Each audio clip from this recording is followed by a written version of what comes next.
Welcome to Reaper's Underground. We hope you survive.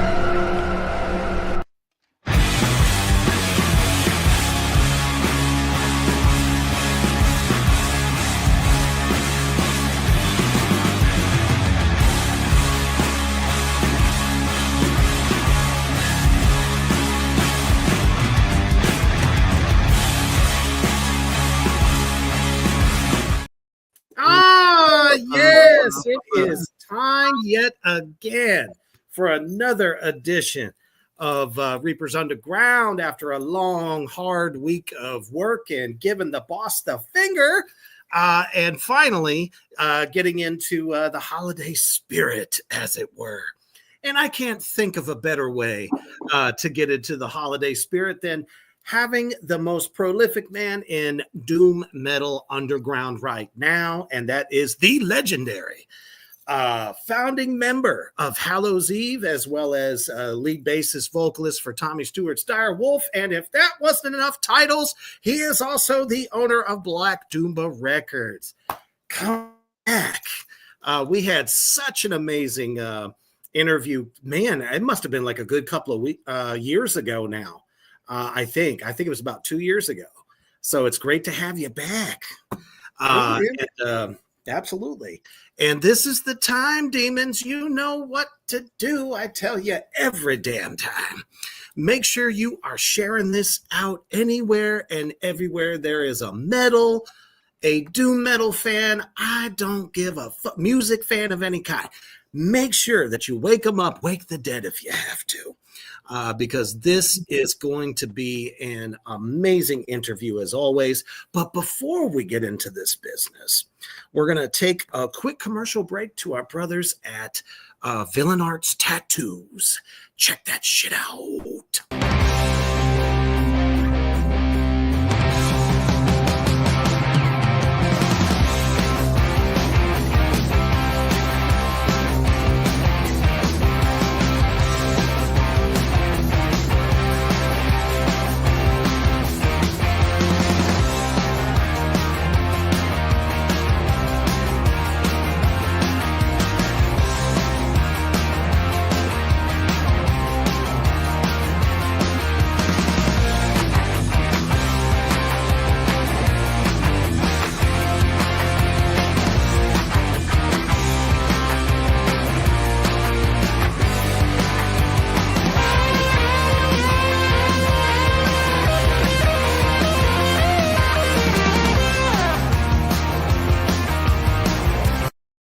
That's right. You know what to do when Villain Arts comes to your city, your state, your town.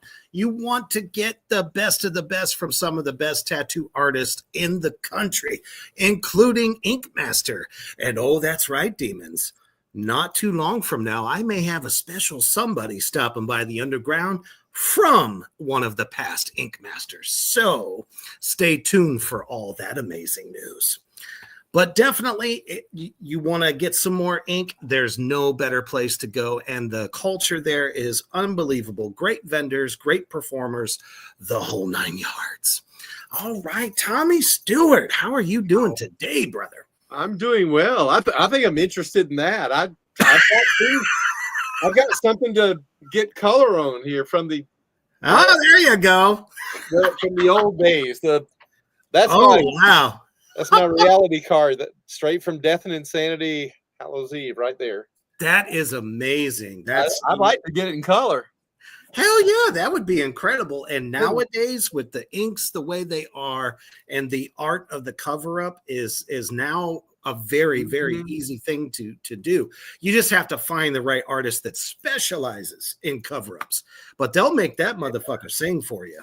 I got a couple of people in mind. I just haven't been in the same place they were when it was, time. Oh, sure. Yeah.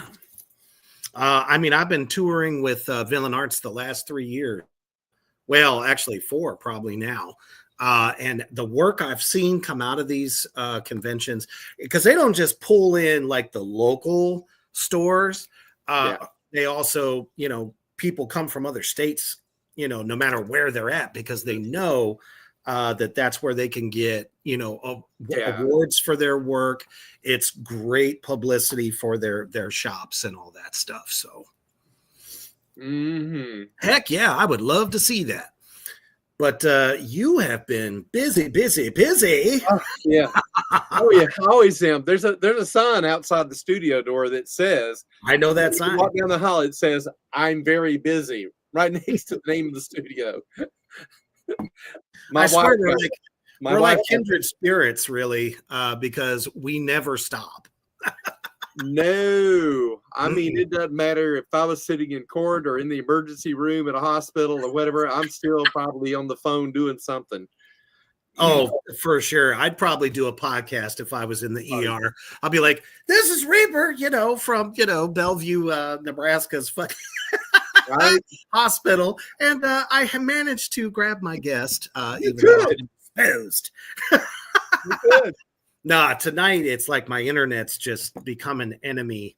Whenever it snows real heavy here, our internet suffers, and it's unfortunate. I'm not sure exactly where you are. I'm thinking it's like Kansas or Plattsmouth, Nebraska.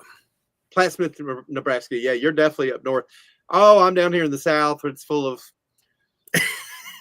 we have lizards still and. Right, you're like living it up down there. How warm is it? Right now I think I think we hit 60 today, 62 or something like that. We're about to have a blast Sunday or Monday and stuff like that. But oh, gotcha. Yeah, it's 23 right here. I spend the end of the year with my seeing my daughter and stuff like that down in Tybee Island, Georgia. So my end of the year holiday time, my last 10 days is spent with palm trees and the ocean and fishing off the dock and whatever. So it's not as cold as nothing like where you are. They seem like snow once in 10 years. And a half an inch. We don't get it very much. No. We're I would imagine not. Years. It starts snowing just a little bit, and everybody runs outside with the cameras. Look, there's little, and it's little bitty, just barely. Look, I think I see a little piece there. I swear, you guys will have like some sort of a Christmas celebration and using the snow cannons to make snow. Probably somewhere in North Georgia in the mountains, they probably have little places like that. I don't know. Oh, I'm sure. Little resorts and things. Mm-hmm. Well, that's great, man. It's great to see that you're still really busy and busy. Let's go ahead and start off with your latest there it is edition, Let the Sky Fall, the latest from Tommy Stewart's Dire Wolf. I absolutely love the artwork. It's fantastic. That art was by Mike Stewart. Yes. Who is the drummer for Thunderbird Divine. Oh, that's one of my favorite bands. He also did their last cover called on the album Little Wars, and he did the cover for Black Moon Cult. In Future, that's also one of his covers. So, I was so bowled over with him, I just went ahead and roped him in for about my five next covers because I really loved him. So, okay, heck yeah. I'm getting a weird delay. And we'll be talking about them in just a little bit. But oh, there you go. It's suddenly. I told you. Yeah, it's doing some weird stuff. It suddenly synced up. Yeah, but yeah. So let the sky fall. Yeah. So what happened to that is just a standalone single, something to put out while I was working on. I'm working on the next full Tommy Stewart's Dire Wolf album. It'll be the third full album. In the meantime, I said, well, I'm going to release something every few months just to may not necessarily be from the album. So this was one that wasn't from the album. It was just something I like to get off by myself. I was camping up in the North Georgia mountains and I was really in a spot that was completely isolated and your phone might not even work. You can't even pick up Spotify. You can forget your electronics there. That place that I go to, it's built I call that a true peaceful place. It's a place without devices. Nobody can bother you. It's just you. So my wife's there with me, Mm-hmm. So it's like 6 a.m, and I'm sitting there doodling around in front of this fire I'd made. It's totally dark outside. The only thing you can hear is some animal noises, and the cocaine bears in the distance, and, whatever. Don't forget the raccoon.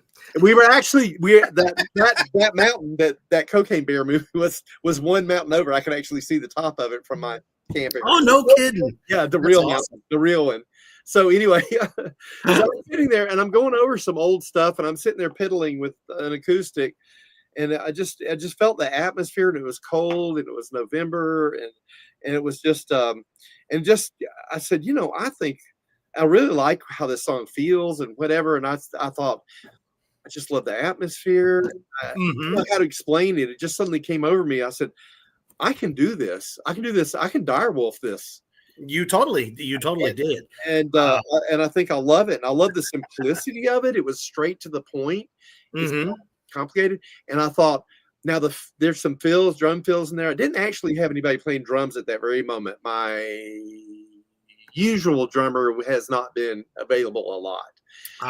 So he's a busy cat too. Yeah, not that guy. Okay, so now there's a new guy, and I wanted to get to this. So I ended up playing drums on Let the Sky Fall. Okay. And so that's me playing. That's me playing every instrument. I normally don't play drums. I don't consider myself a drummer, but there I am on my second drum. My second. You know how to keep time, man. Well, that's what I said. I said, surely I can sit down and just bash, bash, ba ba ba ba ba. I said, I think I can do it. I'm gonna go ahead and do metal, man. Of course, it's very, because you're not supposed to fill it up so much until you really raise the energy. I wanted to keep this one super simple, and which is a style too. And I saw this as minimalism for sure. And, I wanted the feel of the song to be what stood out, not the musicianship's there, but there's nothing prog going on. Yeah, it's just kind of a rock song. So anyway, I have this. Is there anybody on the? I'll tell you what. How can I do this? Let's see. Oh, there's people in the crowd. Is there? Oh yeah. You can tell me who's saying, because I don't see them. So I'm seeing private chat or whatever. You can see things, right? They've been talking about the weather since we mentioned the weather. Since we mentioned the weather, everybody's going off the other. Okay. if anybody, you got to tell me who they are. If anybody in there real quick wants to, if they can tell me who wrote the song, Let the Sky Fall. You thought it was me. No. I'll give them this free dire book. It's free now. Oh, shit. Wolf mug. Whoever says it, whatever name comes up, I'll just send it to them. Can I be involved? Because I already know it. So. Oh dear. Well, that's cheating. I won't cheat. We'll let one of the guests get it. So you guys heard it first from Tommy Stewart. If you can name the artist that wrote Let the Sky Fall, that's good. You can win a beautiful mug and I believe a t-shirt as well. Am I correct on that, or just the mug? I can get off with a t-shirt too. Oh, shit. Yeah. Now I just riched the pot for you. Now, here's what doesn't come with it. I got to tell you this. In this particular mug, it's all special. This little sack of dirt. This is a Direwolf on Tour tail. Nice. This little bit of dirt authentically came from when we visited Ed Gein's grave site. Oh, shit balls. This is real. Yeah, you can't give that away. Nope. I went there twice. The first time we couldn't find him. And it's a long way from Georgia. And it's a long way from anywhere in Wisconsin. It's way up there where they ran out of highways and people speak differently. And sure. It's, how it was in the series, how isolated they talked about being. It's like that. They're very isolated up there. And all the towns are smaller. We love the people up there. But yeah, we went through there, went by his house and all that stuff. It's right off the highway at a certain intersection. But anyway, the first time we went, we couldn't find him. And I was so stupid when I got home. I said, "Well, I think I found his mother," and I believe a couple grades. You have an answer. We have an answer from my brother Josh from the NC-17 podcast. He says Alvin Lee. That is correct. Oh, see, look, you've seen it right here as a first. The very almost underrated guitarist, but Yes. people who know. But Alvin Lee was an exceptional guitarist that did have his time of being big, but probably in these days probably should have been remembered a little bit more, in my opinion. And that's what was scary to me. I said, I'm going to not cover, but I'm going to interpret a song. And I said, I'm going to have to direwolf it up. And since I just absolutely will not use guitar on direwolf, how am I going to do this song by this very well-known guitarist? And there is some very tasty guitar in this song. Well, I just had to figure out my version on bass, which is nothing like it. My version, what I played for the lead and all that is nothing what he played. It's just what fell out of me the moment I was tracking it. And you can kind of hear me. You are too cool, man. He says, "Gift the prize to Brother Reaper." Okay, well, that's fine. Hey, I only have one of these left besides the one I keep Egging's dirt in. Oh, right. And so I will honor it for you, John, and give it praise every day. Thank you. So how about that? So anyway, that's what we're going. So anyway, the drummer I'm going to be that I've been using, and we've done about 4 tracks together so far for the 3rd album. His name is Joseph Dingwall. Online, he's known as Joseph Purr. He takes the R there. That had something to do with his old site was stolen or whatever, so he had to redo it. He's Joseph Dingwall, and he's in a lot of bands. He is very busy. I knew that's who you were talking about. He is very busy. He's in like 4 or 5 bands. He's well liked in the Atlanta area for people. I'm lucky to get him. I've been watching that guy for years. I've been on bills with him many times. I've been watching him for years, and I kept in the back of my head going, "That's my next drummer." I kept thinking the whole time, every band I saw him in, I'd stop whatever I was doing and go over and watch him at least one full song intensely and go, that's what that feel there. Yeah, that's what I want. So he brought in a new element because I've never really had a lot of double bass in Direwolf, and I always wanted to have more of it, not overdo it, but more of it. And so he's brought that into it. And I can't wait to share some of those songs. I got one coming that if I hadn't got the album ready by spring, I'm going to release this particular single. And it's definitely. It's the opposite of Let the Sky Fall. It's a go song. Sure. It's a driving down the highway, I'm going to get a ticket kind of song. So love it. So anyway, I wanted to, say something about Joseph coming in. He's awesome. And his band, his other band that's notable used to be called Stone Man. They've recently changed their name because there's like 6 Stone Mans. They changed it to Geohominid.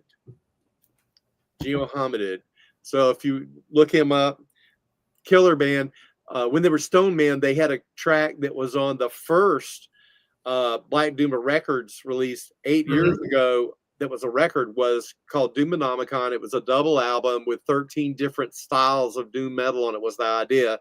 Right. The theme of the album, and their band Stone Man was on that. So I've actually had them in my world before. Yeah. But they're awesome. Anyway, now they're what?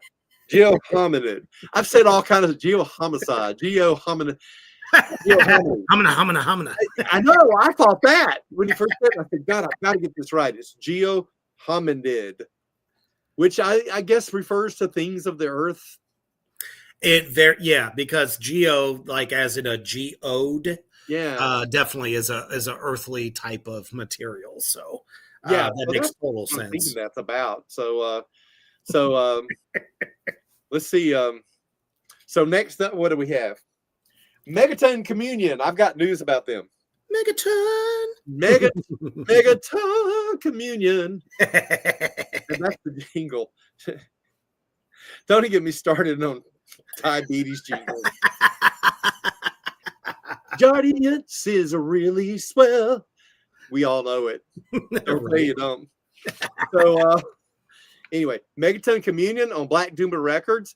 We have inked a new deal for a second record with them. We've got the whole same team together.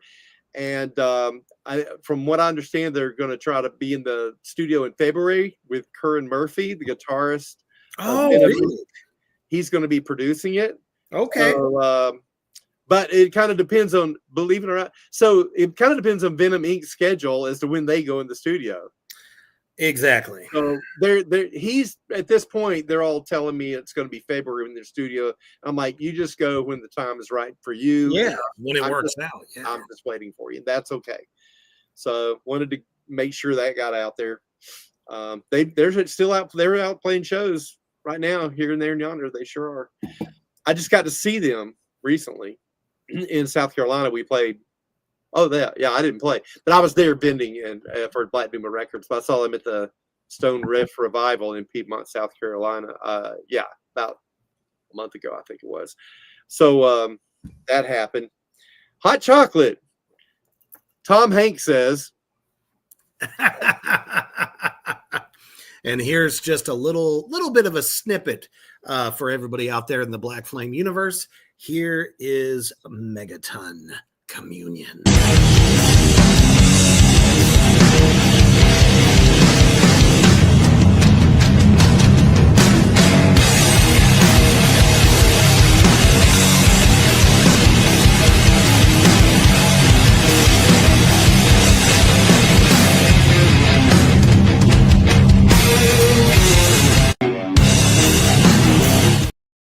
Hell yeah. Wow. I mean, and you should hear it. And here I'm sitting. I don't know about you. I'm sitting in a studio. This is right. The Black Goomba studio, and so I'm hearing this on my studio speakers, and it turned that one sideways. It just blew it. It was awesome. Holy crap! Yeah, my bad. It's funny because I was looking through some of the band sites, and I was like, well, can I get like a little 20-minute clip here or there? And I'm like, being a former, road drummer myself and do metal, they always put like a little bit of a clip of the sound of a song. Yeah. And I happened to find one picture, and there it was. I was like, perfect, nailed it. I like to make sure people get to hear it. Ooh, look at that bitch right there. Holy. Yeah, that was their vinyl there. Yeah, that was the last. It came out in December of 2024. So it's kind of missing the 2025 best of stuff. Unfortunately, December's kind of not a good month to be releasing stuff because it really is. It gets overlooked. It gets overlooked by the end of year stuff sometimes. I know we kind of got overlooked on that, but they did so well and everything. I was jumping up and down to sign them. I was like, in my head, I've got my Black Doomba 2026 crew. I've got my goals, and they were the first one, and then I've got another one in January I'm about to propose to, and I'll let them know today, as a matter of fact. Nice. And people pitch me all the time, but it's like I can only take so many bands doing this and do 100%. Give them 110% focus, get them promoted right, do a nice 2-month promo campaign, pull in the PR guy. I often use Metal Devastation. Oh yeah, Zach Moonshine. Zach Moonshine. He jumps in. He's very involved in this. And my friend Patrick Salerno from Grave Next Door does an awful lot of promoting for working with each band with me to promote their stuff. Whatever. He's a great guy. So he's kind of our unofficial A&R dude. And he brought me, he's the guy who brought me Black Moon Cult. I didn't know about him. I believe we were at Maryland Doom Fest, and he says, Tommy, and I was like, what? You need to go in there, see this band, and we're yelling, it's loud, and I go in there and they start to play, and within 2 minutes I come back going, shaking, going, I never do this. I want to hear the band's whole album unreleased. Right. I want to see the artwork and everything. But in that case, I said, somebody's going to pick those guys up if I don't right now. Right. Next week, I got to get them now. And they're not even album ready. They got 5 songs, and they're not really ready. But I was like, man, I know I can do right by these guys. So right, exactly. I got them. That's it. That's it. That's I was awesome. it up, but that's it. They got for the vinyl. Black Moon Cult. This is their Cosmic Egg. Oh my goodness, that's amazing. Yeah, I like it. It goes, I always try to make sure that the stuff matches the cover as far as Oh my goodness, that's killer. That's a big thing for me. I want it to match. To me, the whole piece is, the music, the cover, the photos, everything. It's all part of it. So it's like the perfect woman. Yeah, everything did it. That's their little on the back. So they had beautiful. And I had a chance to listen to them too. I really like they're the perfect blend of stoner and doom together. Absolutely. It came out September 9th. They it's got every groove, sound, rhythm, melody. It's got a lot of different styles in it. You start to call them heavy psych, but then there's all kinds of other stuff going on. I would say they're like prog heavy psych. I could say that. Elements of doom that to me, those things can fall under doom. Prog techniques are in there. They're what I like to jump from delicious. Lyrically, a lot of it's Lovecraftian. Yep. The whole Ophidian future children of Yig thing. Oh, I got that. And only thing missing is you did. Order of the Spaghetti Monster. They brought in some trippy Middle Eastern sounding things. Yeah. Sounds and everything, which actually I'm going to say they inspired me to include that in Let the Sky Falls by Tommy Stewart's Direwolf. You can hear a lot of backwards recording in that song. And that's kind of where I was getting it from. Listening to them, I said I've got to go lean on some backwards recording on something coming up, and the Sky Fall was perfect for that. So I got to say they actually influenced me a little bit. So to me, their influences are basically from Hawkwind to Captain Beyond, and they say Nebula a lot. They say it in their bio, but definitely a lot of 70s stuff there. Hell yeah, I get that vibe. I get that vibe very much so from them. Yeah, it's really cool. I love how they jump from and that intro in their song "Stoned Ape." Oh yeah. The first 3 minutes, that plays on repeat just by itself in my head all day long. Sometimes, absolutely, very catchy. The rest of the song, the rest of the song is smokes, but it's like that intro is so awesome. So the whole song is awesome. I think I was playing that for one of my other co-hosts on the other show. We were listening to it, and it was like, oh yeah. Other songs are great too. Probably one of my favorite other songs is Sunfish. That's a really good one, and I think Caleb Riser, the guitarist, I think he said that for him I think he said that was his favorite one. Okay. But anyway, yeah, Sunfish and Moonchild. Those are good ones. So anyway, yeah, Black Moon Cult. That was a great album. Children of Yig. And at first I was like, where is Yig? Is that one of those little small towns in Ohio? Probably. I didn't know what it was. Population 100. They had explained it to me. Well, when I went up there and toured with a Grave Next Door, we did a short tour, 5 or 6 shows where we kept playing lots of little places I'd never heard of. And it was Morenci, Michigan. It was all along the border of Michigan and Ohio. And Morenci and different little towns with small populations, and people came. Oh yeah, this is all you know what? The smaller towns will. They do pretty good. I don't turn them down at all. I can't. I look forward to them. We play up in Wisconsin Rapids, Stevens Point. We're not in Milwaukee. Oh shit! You come up to Wisconsin, that's 6 hours from me. I'll be up there. We go up. We're always looking for the little places like that because we the little blue collar places. And what happens is we like Hubbard, Texas is one. It's nowhere near Houston. It's nowhere. It's along the highway, but 30 miles this way. Oh, and 20 miles away from the spot, the Davidian place. Oh yeah. Yeah, I went over there before Soundcheck is like was it like 6:30 or whatever, and I made sure to have time to drop. You don't drop by there; it's down the road, down the road, down the road. But I made sure to go by there and get at least 20 minutes, like taking a couple of pictures and whatever before I went on the gigs. But I went straight from the Davidian Ranch to the gig. That's over by Mortimer Deadfellow. He's my co-host on the Horror Barbecue, which is coming up next after the show. Oh yeah. Hell yeah! Also in Black Doomba, we have Screaming Mad D Calhoun, author, songwriter, the sometimes called what I like that he's called this, sometimes called the Dylan of Doom. So yeah, he's got that whole great acoustic record, Angry Old Men.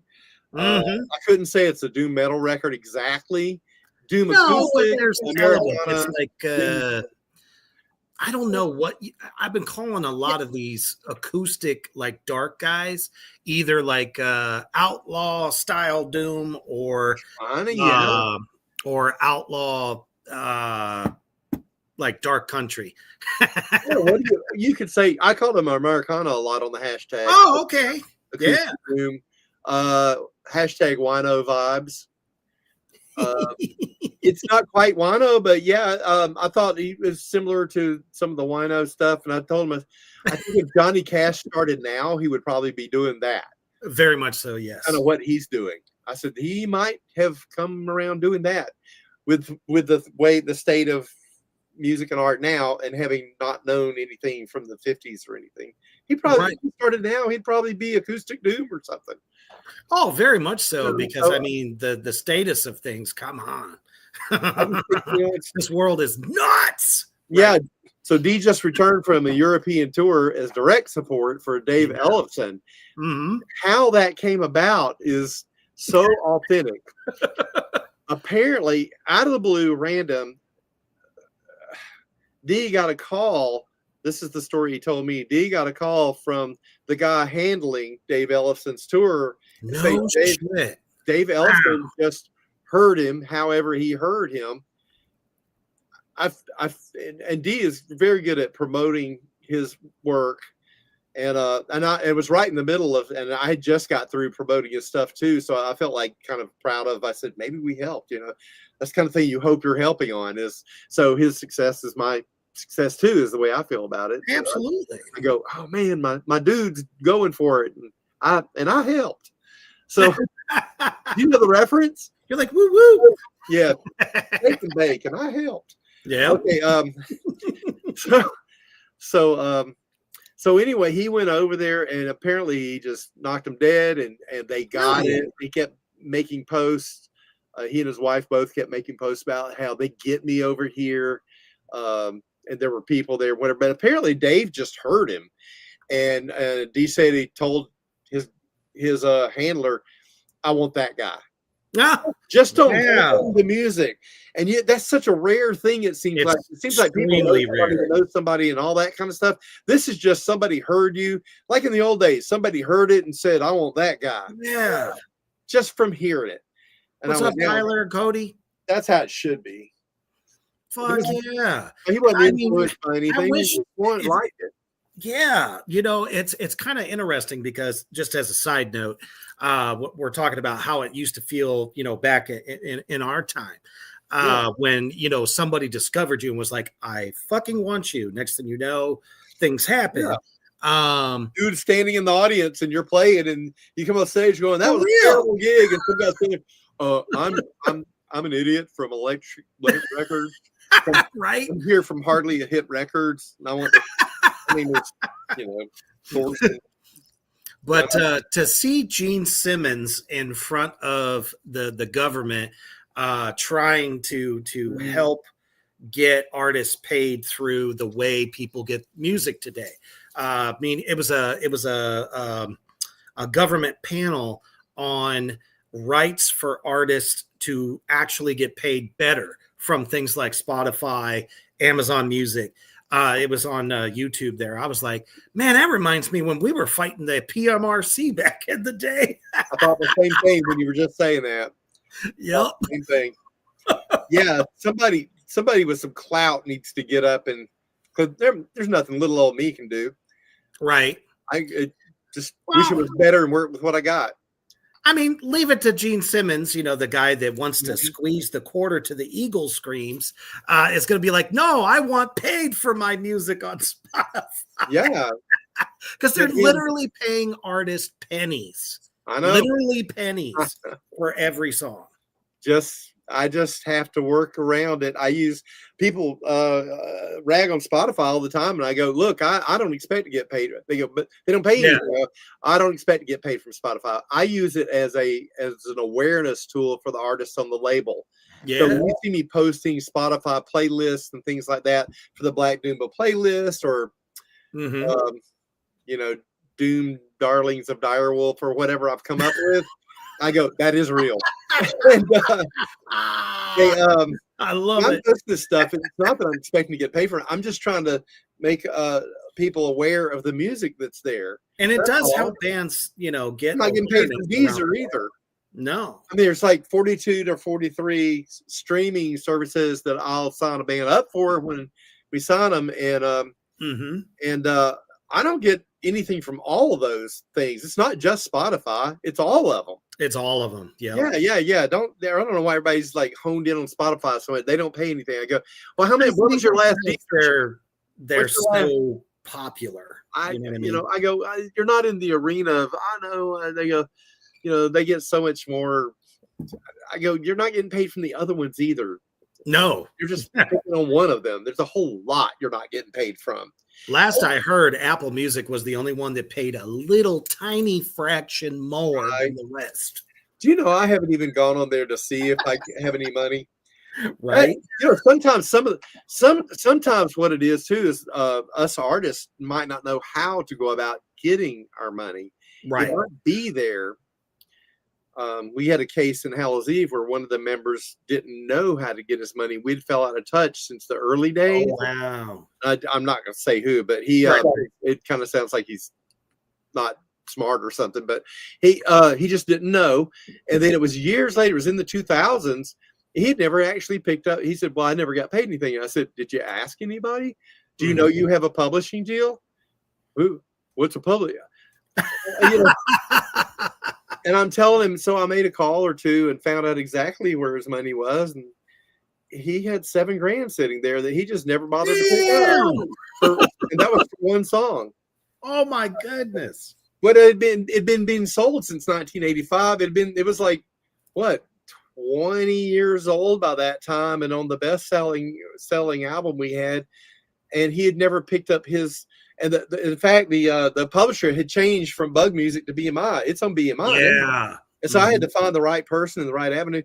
And then I told him, he said, oh, I thought you were probably going to pay us like when we played live. And I go, I'm not in charge of your publishing money. That's federally regulated and stuff. Yep. I don't have anything to do with publishing. Sure don't. Your deal with BMI is different than my deal with BMI. I have a whole different thing going on. Mm-hmm. So, oh man. We're all different. We all have our own attorneys. Anyway, exactly. But anyway, that's how it is. So yeah, Screaming D went out there, and I'm so happy about it. I can't wait to see what he comes up with next. He just released a book too, and I believe it was in October.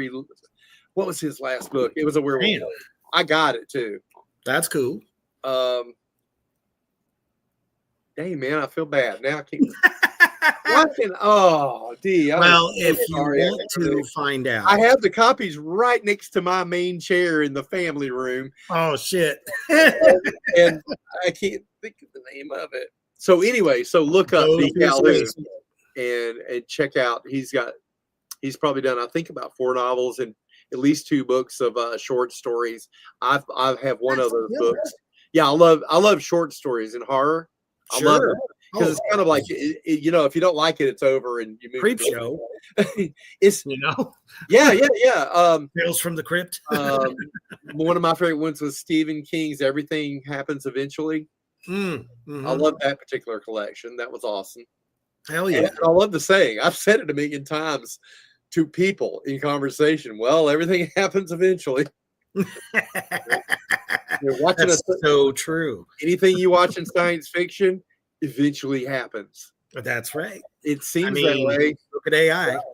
It seems that way. I mean, just go back to Jules Verne and then come up to AI, like the film, and then go to whatever's happened, whatever we think of. Eventually, that actually comes to truth. Yeah, that's like We're manifestation, scary. man. It's like Hollywood gave government ideas.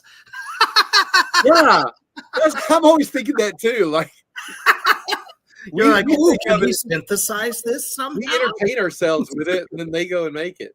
You go, Right? yeah, that's right. RoboCop, we can do that. I got a short little clip of Screamin' D live from Germany. Holy fuck. First time ever. Check it out.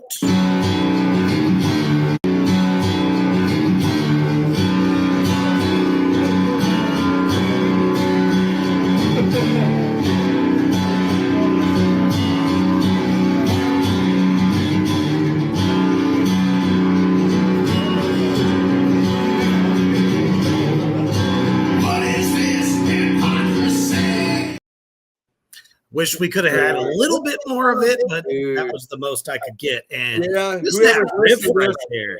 If you, I know, he sounds so good. He creates the whole thing himself. And if you can, what's really fun is go take a deep dive into his lyrics, and you'll see how insightful. Yeah. And, honestly, I think what he writes is important. So take a listen to that stuff. Yeah, definitely. Black Flame. If you've liked anything you've heard thus far, please go check these bands out, because Tommy is one of the best at picking the best in the underground. Oh man, it's true. It's true, damn it. Well, I'm pretty particular. I get a lot of people pitching me, and it's not that they're not. Some of them are great. They're just not quite fitting what we're doing here, right? For one reason or another, or they're not going to be able to interact with the. All the bands that are on Black Doomba, by the way, are kind of on the eastern half of the U.S., and they're able to interact with each other, support each other. They can gig swap. They often tour together in little 5-day runs and whatever that, because they are within at least 12 hours distance of each other or something. It's like that. So I think it's so that's kind of on purpose.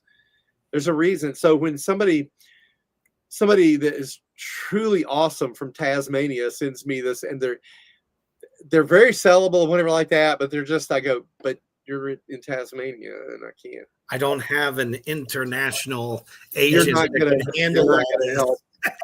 You're not going to help Megaton Communion get gigs. No. Yeah, and these bands really do work together. They support each other. They share each other's main posts. Mm-hmm. I'm very proud that they do that. There's a lot of coalitions like that out there. Midwest Doom Coalition. Yeah. That's perked up that a whole lot of bands are on. They've done a chapter, by the way, they've done an offshoot chapter here recently. This is a Southwest, Southeast, the Southeast Doom Coalition that I'm in here going, I don't know, okay. There's only like 10 of us right now, but the Midwest Doom Coalition has its own fest coming up. Nice. So they have, and I'll be part of the sponsors of that. It's in April. It's on April 17th and 18th. It's in Kansas. There's a town with a Lewis in the name, right? St. Louis? It's close to there. It's close to there. It's close to there. It's something else, but it's a little bit. It's slightly out of the big towns. Oh, gotcha. Which a lot of fests are. A lot of fests are. So it's in April. 17th and 18th. With Black Moon Cult and Grave Next Door are on board there, but a whole lot of good bands. It's no joke. It's they watch us from the moon. Because Shane is actually running the thing.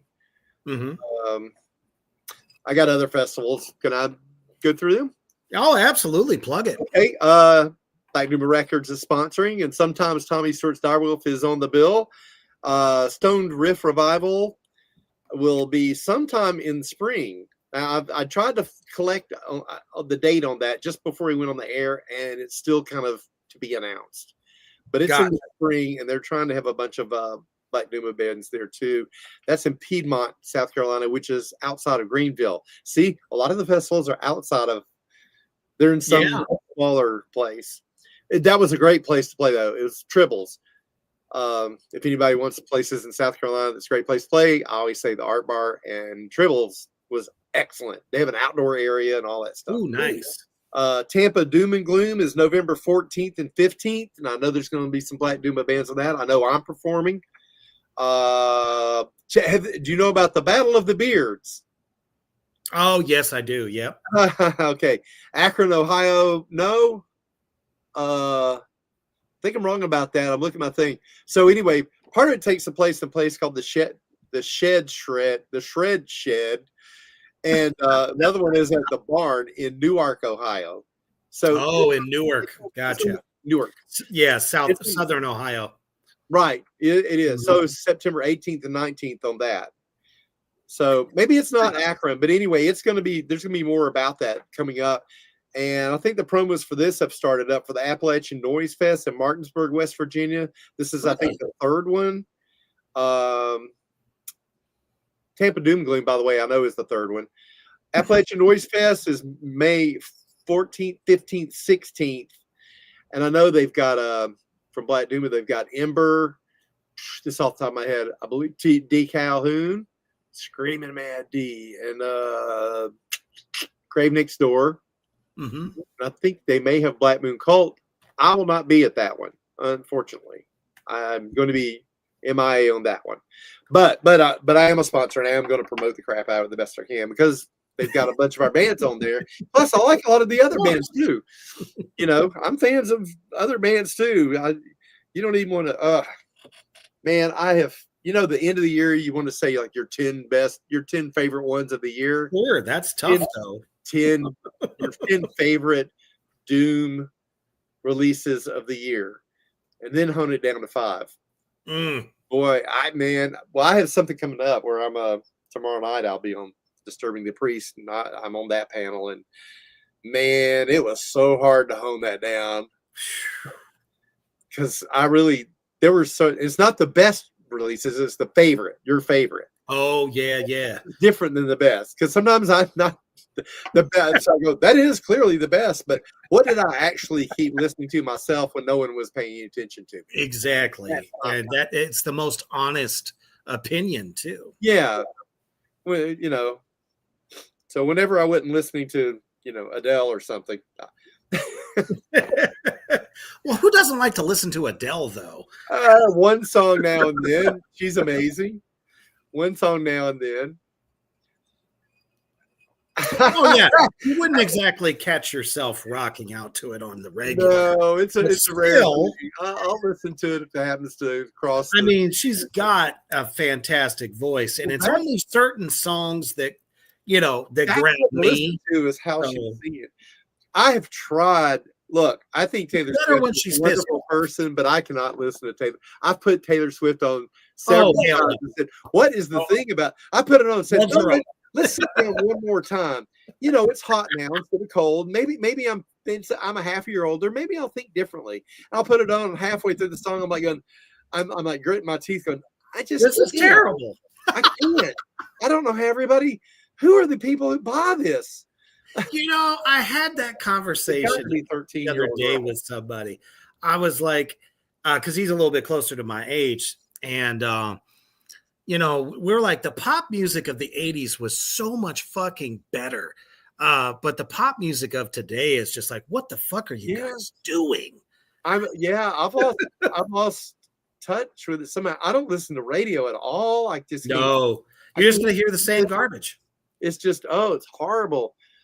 Although when we're sitting out in the blow-up pool in the backyard in our little redneck Riviera we've created back there, we might leave on some classic rock or something. Nothing wrong with that. There'll be some BTO and some Bad Company and stuff going.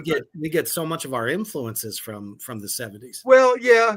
I got there with my thing. Well, a lot of also, but that was radio when I was, at that time. That was radio, and absolutely right, Lizzie. She says, it'll come back around. Everything does. Well, to me, it kind of has, because to me, a lot of doom metal is a new look at a lot of 70s riffing bands. So that's why I did on Firewolf One. I did a cover of I did Melvin Laid an Egg. Me and Patrick Salerno sat down together. Yep. We called it the Dire Wolf Next Door. From Great Next Door, Dire Wolf, Yeah. So we did Melvin Laid an Egg off of the 1970 album, I'm gonna say, or 71 by Blood Rock. So I covered Blood Rock, which was a very riffy kind of band. Yes. Some of their albums were hit or miss, but they had some pretty good ones. That album, that to me, that second album were right on all the way through. And then later they got kind of experimental. Between Tony Iommi and Richie Blackmore, I mean, there were great riffing guitar players. Oh God, yeah, and it was wide open. Like there wasn't any way you could really be stealing it because nobody had done this yet. So they're just saying, "What's the next thing I can do? What's the next?" So yeah, awesome. Deep Purple. Tony says, "I listened to Hallows Eve, Tales of Terror all day at work the other day." Oh man, I appreciate it. Thanks for listening. I remember making that album. We story time. we went and recorded that. That was one of those times that a band, we didn't have much money. Metal Blade actually paid for it, but Metal Blade was new too, and they didn't have a lot of money. No, there was no staff much to speak of. It was kind of like my thing. It was like there's a girl who comes by and helps on Fridays after she gets out of high school and that kind of thing. He had a couple of buddies helping him, and nobody's really on a staff or anything. It's one office, one desk, a bunch of shelves on the wall with a bunch of stuff on it. That's me. So anyway, I've got the same situation. So I'm about where he was then. When they picked us up, we were in the early part of that. So we went in. So what I did to find studios, I found good studios, the top of the line, but I found them. I looked for studios that were closing, and tried to work out a behind the scenes, come in at night deal with the last engineer. Had a key. That's how we did Tales of Terror. We went to Axis Studios. The band who had just recorded there was Saxon, The Power of the Glory. We came in right after that. It's a big studio. Lots of stuff came out of there. But we went in super well rehearsed. And I mean like a year of rehearsal without ever playing a gig, 3 times a week, 12 hours a day on Sundays. If somebody missed a note, we stopped, and one person and that other person, like me and David, might sit down, bass and guitar, and face each other. And we'd go over that 8 measures for an hour till we did it right. Perfect 10 times a row. The first of the note and the release of the note. We were just dead on when we went in the studio. Hell yeah. We were there on Sundays. We were there all day and night. We break for dinner and stuff. And this was just for rehearsing. We wanted to come out, boom. We're as good as anybody now. So we wouldn't come out till we're that. And we came out, we knew we could hold our own anywhere, anytime. Well, that's dedication. Yeah. So that album, Tales of Terror, is basically recorded live. The vocals are done separate because we're all in, and this was old school. So we're in a room. The studio is huge. It's about the size of a half a basketball court, and a big ceiling too. And so we're all in the same room: drums, bass, guitar. There is no remixing. That album would be a nightmare because it's all bleeding over. It was done in 24 tracks, but it was. Now this was 5 of the songs. I'll tell you what the other songs were. We went in and did this, and we just did it so we recorded the whole thing in about 12 and a half hours, basically live. It was kind of like the first Black Sabbath album. When I see people, and they only did it in 12 hours, I go, that's exactly what we did. Right. We went in and knocked it out, and I think the guitar leads were done. They were flown in. He got to do them separate also. Well, him and it's Steve and Skelly and David, but they only had time to wait 1 pass each. So what you hear is pretty much like 2 passes, and then the other guy got to do it. It was like if you couldn't do it in 2 passes, it was like, okay, now you do it. Right. We don't have time for extra stuff. But we all we played the whole rhythm tracks all were live. It was just one time. In fact, we only had enough money to pay for 4 songs. The guy was charging us per song. Yeah. So we told him some of our songs are long, like the song Hallows Eve is 8 minutes. Right. And 8 minutes and 1 second. So He's like, "Ooh, I'm going to be rich." We told him, and he'll never see this. We told him, I don't care if he does. We told him our show in the mansion were one song. So when we recorded it, we actually recorded both songs all at once with a break. Where horror show ends, we all paused, counted to 4, and started the mansion. That was all one take. The horror show in the mansion is all one take. That's amazing. We're having to, so we did our 5 songs for 4-song price. He wasn't supposed to be in there anyway. It was closed down. Just they hadn't moved all the equipment out yet. That's how we got away with it. Now, Metal Merchants and the song Hallows Eve, Valley of the Dolls, Metal Merchants, which is kind of the same song, and then Hallows Eve, the song, those were recorded somewhere else first. That was our demo tape. We just attached the other songs to make it be the album. We did that. This is really weird and random.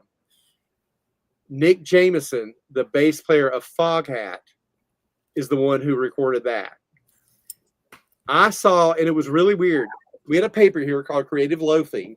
Yeah. And you found musicians and things to do there, studios and whatever. That's how you found it, is looking in the ads and stuff like that. And it said, Nick Jameson, bassist of Foghat, willing to do demo tapes for a short period or something like that. And I was like, let's get. I was like, he's got like 6 gold records. He is the producer of the Foghat album, Fool for the City. I thought so. I'm like going, yeah, let's get the producer of Foghat. Is this real? Doc.M. Hello, is this Nick? Yes. Sometimes all you gotta do is call a guy. Maybe they're interested. Just call them. Maybe they're available. Maybe they ain't got nothing to do. Maybe they think you're funny. Let's do it. I don't know. But just call a guy if you want to. People are always saying, I want a guy who sings that sounds like so-and-so. Call that guy. There is somebody that sounds like them. That guy. That girl. If you want somebody that sounds like Chelsea or, I'm thinking of people. They call Chelsea. He's probably going to say, yeah, I do. Yeah, I'll do it. Maybe. For a price. Probably for a price, but that's fair. Yeah, it is fair. Since you get paid. Man, I pay my people for doing stuff. I pay for my PR. I pay for people. You should. That's because you do things right, Tommy. You should pay people for their music and Of course. they have something of value, and remind them that you have things of value you could do for them sometime, and let them know that, and see you then. Give me a call if you're interested. I have a whole studio back here. I can do that. Well, if I ever come out of retirement and somebody needs my drumming, I'll come out of retirement. Drums are my favorite thing to win. I'm back there. My drummer the other day came, so he came and Joseph came and we did. What was I telling about the other? Yeah. So anyway, Metal Merchants and the song Hallows Eve were recorded in Nick Jameson's house. Now talk about small studios. We recorded it in his washroom, his dryer washroom right there. Yeah, that's old school gorilla style. Fold out chairs. That's the thing. The echo chamber. There was no roof. The echo chamber was running our tracks into the garage, and then the garage had 2 mics out there, and then would run it back into the board. That was the reverb, that heavy reverb you hear. That's what it was. Amazing. And it was so effective. The drummer was recorded in that room along with the reverb. So, but anyway, that album is just buried in reverb, and that's because we did part of it in a huge studio, and the other part was done routing it through a room and back. Which is totally old school. Yeah, I don't even think if he had any reverb on there, it was something small. It wasn't anything elaborate. No, and like that's why we recorded it. Thinking outside the box, we recorded that part of the album for $500. Wow. And the other 5 songs were done for $2,000. So it was a $2,500 album. Which was a lot of money back in those days. That would be just multiply by 3 from 85 to now, and you'd probably got it about right. 7,500 probably, but that album's about probably these days 70,000. You have to do about a $7,000 album. Yeah. Our 3rd album was 30,000. Whoa! 9 weeks in the Couldn't studio. Imagine. 9 weeks. And whistles. We moved into the studio. It was 9 weeks out. But Death and Insanity, that was 3 weeks. And Brian Slagle, after we did some of the tracking, we called him up and asked him if he'd come out and actually sit in on the mix. So Brian Slagle came out and stayed there for a couple of weeks and mixed with us and worked out the last parts of some of the tracking and whatever. And so that was fun having him in the studio. And he even sang on the album. We have, there's a song called Goblet of Gore. Yeah, song on the album. And it says, "We the people shall destroy. We the people." I used to make up all kind of great. Won't be coy. We the people. Anyway. So that's great though. So that was my whole idea, and I got everyone in the studio. So I told everybody, bring your girlfriends and all that junk. So we got everybody except the engineer out in the studio. There's like one guy from another band, from a lead singer from Nihilus was there. There was the four of us.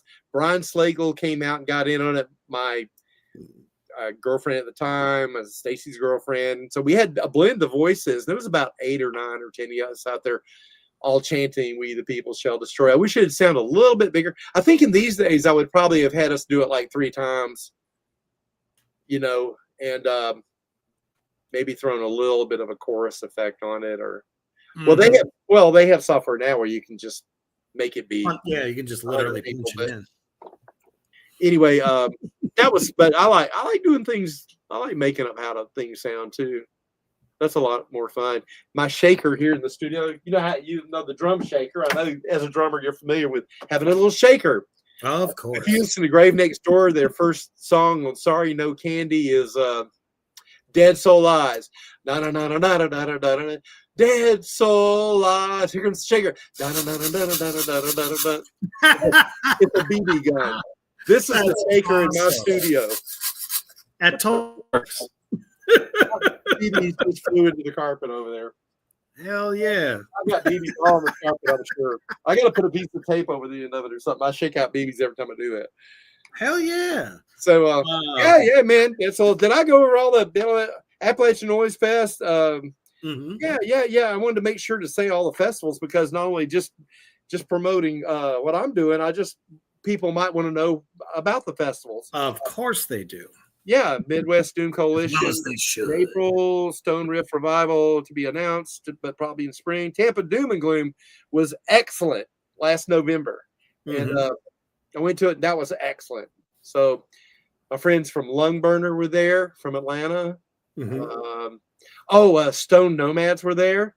Oh, yeah. The new album came out like that week or the week before, the week after. It was, what's the name of their new album? It just came out.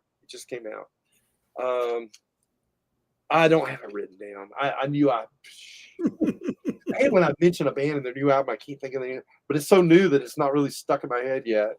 Oh, it's all good. I know how that goes. And, Maryland Doomfest ended. They had their last year. If you didn't make it, some of my favorite new albums. Wow, man, have you heard of? I finally saw Crystal Spiders there. Oh, okay. Yeah, they're great. There's no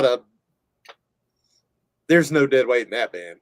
No, they're all excellent. Very much Black Doom culture is the same way. Everybody in the band is an accomplished musician in their own right. Oh yeah, absolutely. Outside the band. So it's amazing. He's a music teacher. They got a music teacher, I think, in a Megaton Communion. I think one of them gives lessons, I believe. Well, it was like when I was playing with Black Tar Superstar. Same thing. Were you giving lessons?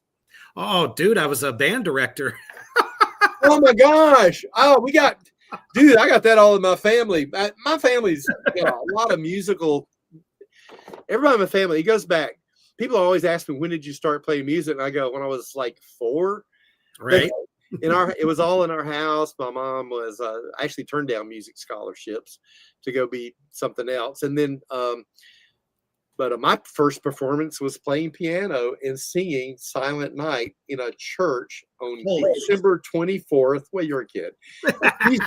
December 24th, 1964. And I'm 5 years old, and I'm playing silent. I'm up in front of about 100 people playing Silent Night on piano, and just didn't look at them. I'm sure I vaguely I just have like a snapshot or two memory of the moments, but I'm pretty sure I was probably excited, in a scary way. Same thing about acting live. Because after that, I did some child acting stuff when I was like first, second, third grade and whatever. I was in a bunch of plays. And I learned to ignore what the play's about and to don't worry about it. I learned to just run on stage, go to that piece of tape on the floor, say my little thing, and then run back out and go back downstairs and start playing back with the other child actors. Yeah, you go back to playing blocks or whatever you're doing, playing with Hot Wheels or whatever you were doing downstairs.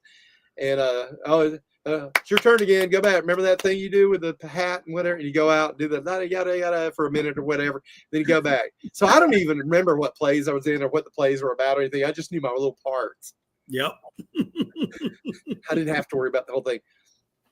Oh, speaking of, so I was in a movie lately. Yes. Stephen Kern, the director, will be so proud of me that I remember to bring his movie up. I'll send him a message. He's working on another film now. Okay. This is a comedy. You can see it on Tubi. There's another one you can see it on Tubi, but I know you can see it on Tubi. It's called Choo Choo McGivney. Don't expect an Academy Award from this movie. It is just for fun. It is funny. It is, independent. It was shot on good cameras. They were cameras, but they were good ones. And it was put together pretty well. It was him and his partner, Jay-Z. Jay-Z. I think that's his name. And so anyway, so I'm in it for a full 3 minutes. And I said, what do you want me? We got there and I was like, okay, they said, just be you, just dress like you would at a bar. So this took place at a place that opened for us in the afternoon. And the guy named Choo Choo is going to come in and he comes in. It's one of the directors, actually. He's got this shirt that's too small for him with his gut sticking out. He's holding a big old thing of Cheetos. Love it. He comes through there. And they had some fog going, and it's supposed to be like this. And one of our songs are playing. Tu Tra Yamp is playing in the background. It's supposed to be like I just got off stage. And he said, I said, what are my lines? And he said, oh, we want you to just actually say what you would say. So he's going to come out and say stuff to you. We want you to just be you. And I go, in clubs, I go, I'm pretty friendly, but if somebody weird is bothering me, I can be friendly but snarky at the same time. Like I'm trying to get away from him. He goes, yeah, do that. Yeah, it'll be great. Go do it. So I burst out. So I come out from behind a thing and there's a little light behind me, behind a curtain, and there's fog. And I come out walking up and it's awesome. The guy comes up and says, have you seen my daddy? And I'm like he's holding this big thing of Cheetos and he's going, you see, I'm looking for my dad. And no matter what you say, he's looking for his daddy, Burt Metals. Oh, yeah. And I said, that's excellent. I said, I have seen him. And you have? Yeah. And I said, see that door over there with that exit sign right over it? He's out there. I said, I was just out there and that I saw him right there. Just go through those doors. That's exactly what I've told somebody like that. Just go through those doors and you'll find him. Will I be able to get back in? Sure, you will. Just go through those doors, and he's just behind those doors. Right where the exit sign is. And then anyway, they were up there. The director guy was behind the camera, and he was going, perfect. Then I wandered off, and I was kind of didn't know what to do. I was like, he said, do what I would do. And I was like, when I get somebody around me like that, I'm trying to kind of get away. I'm probably trying to move away from them. I mean, and respectfully, without hurting their feelings, I'll go along with whatever they're saying. If of course you sign something, I definitely would. I would be honored to. But if they're just kind of a little irritating and kind of weird, maybe even scary, they come up and start talking religion. Like, okay, I'm going to go this way now. Yeah, excuse me. I hear my giraffe needs feeding. I gotta. I'm out. I left my giraffe backstage or anything. I got one last question for you before we wrap up, because we got the horror barbecue coming up. Christmas horror films with not Santa as the killer. It's a challenge that we're doing this evening.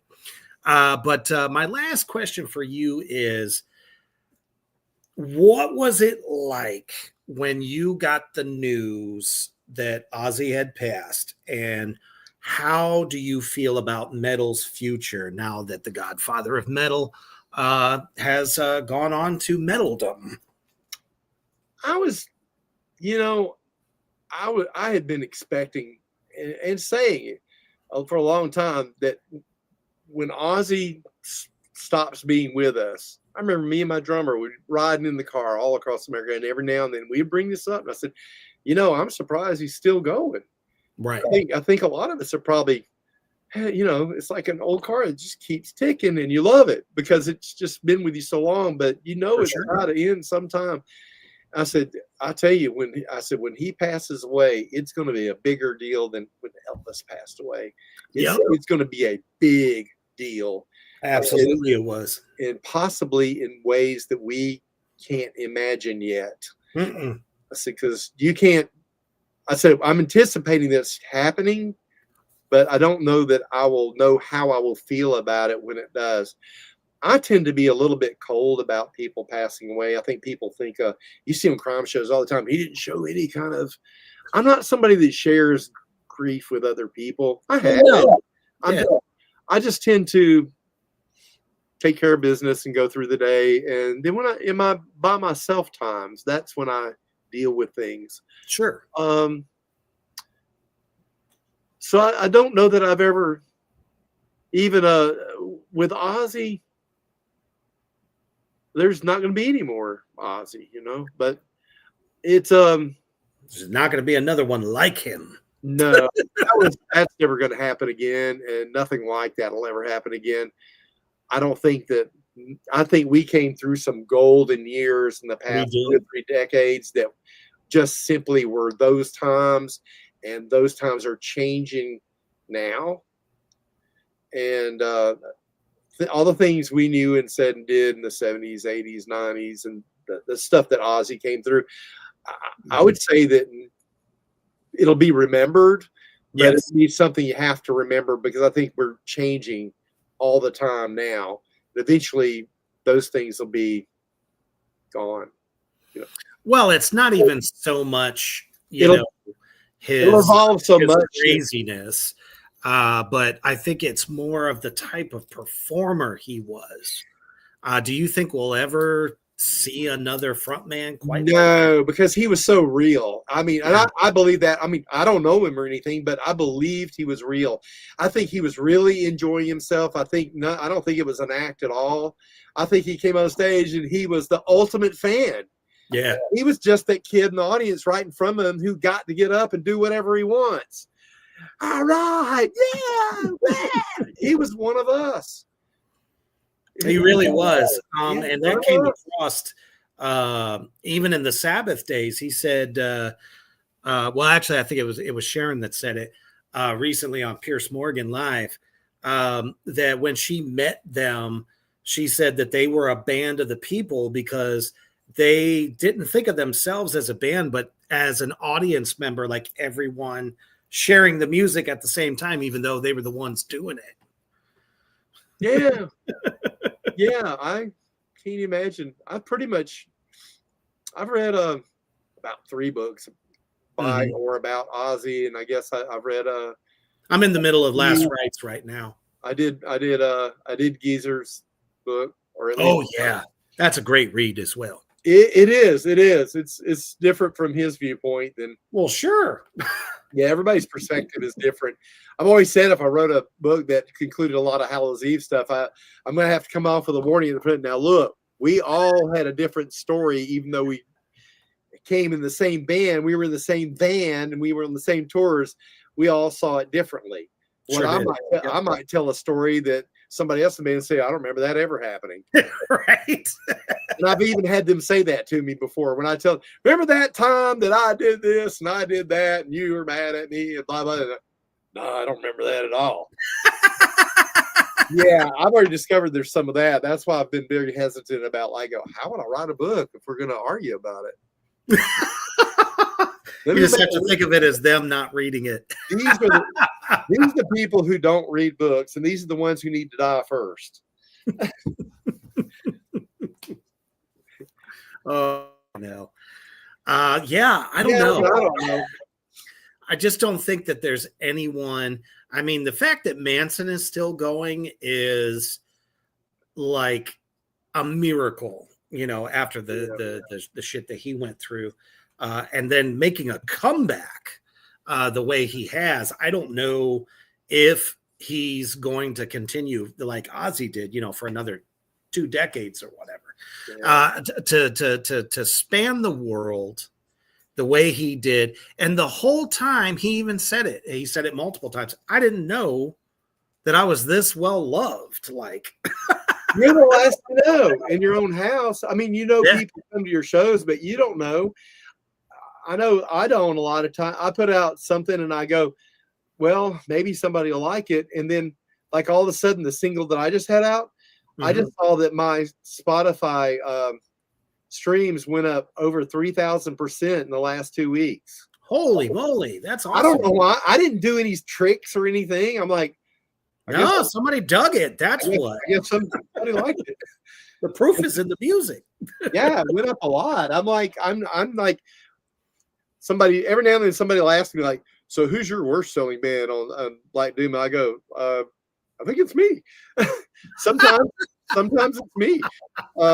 Sometimes I'm number 2. Sometimes, but I mean, I'm not any magical person. Let's see. Yeah, came out 2 weeks ago and it's got 3,395 streams on it. That's amazing. Especially with some of the other ones that have been out like, okay, Shadow in the Well came out in like 2018 and it's got 5,368 streams. Mm-hmm. Why is it? And what happened to that's actually one of the better ones, but some of them, I don't know. And some of what'll happen a lot of times with bands is you'll release your single. I'm thinking of some in particular, but you'll release them and then you'll get a lot of play and during your promotions and then the 2 or 3 weeks afterwards. But then after about a month or two, it peters off. And you shouldn't be like any band. You shouldn't be like, oh no, what happened? That's just the way it works. It is. Find something else to do. Yeah. I find that part had its life. Now, somebody's always going to be listening to you. There's somebody listening to your band right now, whoever you are, and you don't know it. Somewhere, somebody's listening to your band right now and going, God, I'm digging that here in Melbourne, Australia. Somebody's always listening. There's too many people in the world. Yeah. But so, don't worry about it. And I tell them, I said, don't compare yourself to each other or other bands. No. I call it getting a case of comparativitis. Just do your thing and be happy with what you did. And if you want to feel competitive, just go for your personal best all the time. And don't worry about comparing yourself to others. Nope. You'll drive yourself completely insane doing that. And that's not what it's for. It's not an athletic event. No. It's hard to have fun. Well, Tommy, as always, just an absolute pleasure having you on the Underground. You too, man. It's so good to hear some of these new bands you got going. And I urge everybody out there in the comment section, as well as everybody watching around the world. Yeah, I'm talking to you, Scotland. That you need to check out some of these new bands that are on Black Doomba Records. And they are on Facebook as well as Instagram. You can also find Tommy Stewart's Direwolf on Facebook, Instagram as well, I believe. And don't be afraid to give them a shout. Like, follow, and share that stuff. And, you catch one of the bands that are on his label, let them know, hey, these guys fucking rock, and definitely check out Let the Sky Fall. It is definitely a killer tune, and I can't wait to hear the rest, especially since, you said your drummer's got some double bass work, so that's my forte. Not in that song, but on the next one. Not on that song, but we have some future stuff with him coming out. Yep. I was the drummer on Let the Sky Fall, so don't expect anything but some simple, fundamental. Okay, man. That's all needed. To me, that's what it needed. So one of the most basic songs in the world is Paranoid. Look at that. Yeah, that's what I'm saying. You do it song by song. This one is this kind of thing. This one's this kind of got its own vibe. Right on. And it's fantastic. So yeah, I can't wait to hear Joseph on drums. You people are gonna love him. Oh, I'm ready. I want to hear it. We got more coming. We got more. He's working on a piece. I gave him some homework to bring in. I requested he did put together about a 5-minute piece on drums, not even knowing what the music's going to be because I'm going to play off him this time. That's the experience. So he's going to come in with a 5/4 piece. Ooh, about 5 minutes long of 5/4. You bring it in, we'll record it. Then when you leave, I'll sit down and figure out what I'm going to do with it. Hell So yeah! That's a kind of a co-writing thing. I think I said, so this is a songwriting credit for you because you come in with the piece already ready. Right. So you're a songwriter too on this. You're not hanging your stuff on what I've already put there as the skeleton. You're not hanging it on there. At that point, I'm the songwriter. But if you come in with the skeleton, yeah, then you're a songwriter. Right. You're not doing the Sabbath thing where everybody gets a credit. No, I'm for real about it. If I write it, if it says I wrote it, I wrote it. I mean, I already had it in my head before I even showed it. When I come in showing the rest of the band, this is how it goes. I sit down, they'll say, I'm not sure you know it. I go, give me those drumsticks. And I'll sit down and go, I mean like this. And here's the guitar part, and here's the bass part. When I've written it, I've written it. I already got it. So, but I'll bring people, I want other people to play on it because they're better at their instrument than I am. Ooh, I have a guest. Oh God, I could talk forever. I have a guest coming on that one. I was talking about them are released in spring. Mm-hmm. I have a guest from one of the bands. Nice. Somebody that everybody knows. Yes. Oh yeah. I have a guest, and he's playing lead bass on it, and he's a guitarist. Cool. But I tapped a guitarist to add a lead bass part on it. That's one of the funny things about Let the Sky Fall. I've got to say this one more thing. I've probably had about 10 reviews I've dug up and read of it. About 5 of them say it's the greatest guitar sound ever. I'm like, you're missing the whole thing, man. There's no guitar. You didn't do your homework. There's absolutely no guitar in Direwolf. It's all bass, people. Those are all bass made on basses. Hell yeah. Even the leads. That lead that's in there is on a fretless. Hell yeah. Played very high up, past where there's frets, like way up there, over the pickups. Some of the notes are. Awesome. And I'm just tippity tapping up there, and that's why it sounds so high. That's not a guitar. Hell yeah! We look forward to hearing the rest of it for sure. Oh, I'll hush and let us get out of there. I'm sorry. I'll talk to your head off the rest of that story. Can we start our Lemmy stories? What's that now? Do you have a Lemmy story? I don't. How many people have Lemmy stories? I love swapping Lemmy stories. I'll let you go. Oh, it's all good. But I mean, we definitely look forward to hearing the rest of the album, and I know I'm going to definitely be checking out some of these other bands you got, as well as we wish you luck at the festivals and the bands that you represent. Thank you very much. And, yeah, keep in touch, man. Let me know what's going on. I will always repost anything that you got going on as well. Oh, thank you very much for that. Right on, man. You're the underground family. You are a big bad voodoo daddy.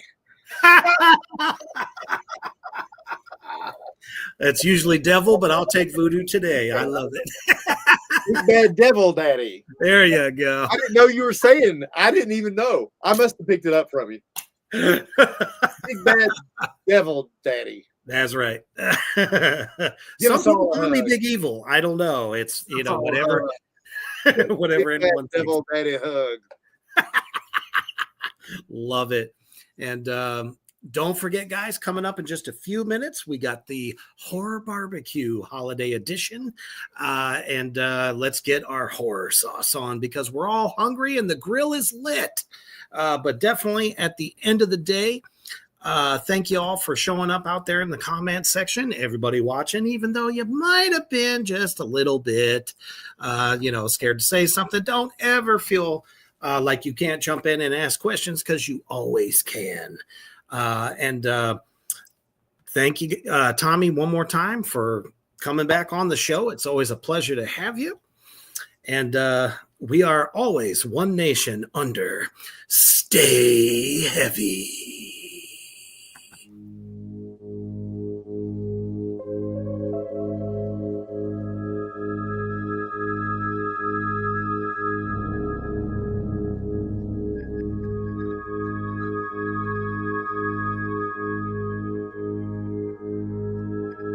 Thank you for joining us on Reapers Underground. Stay tuned for more from Black Flame Entertainment.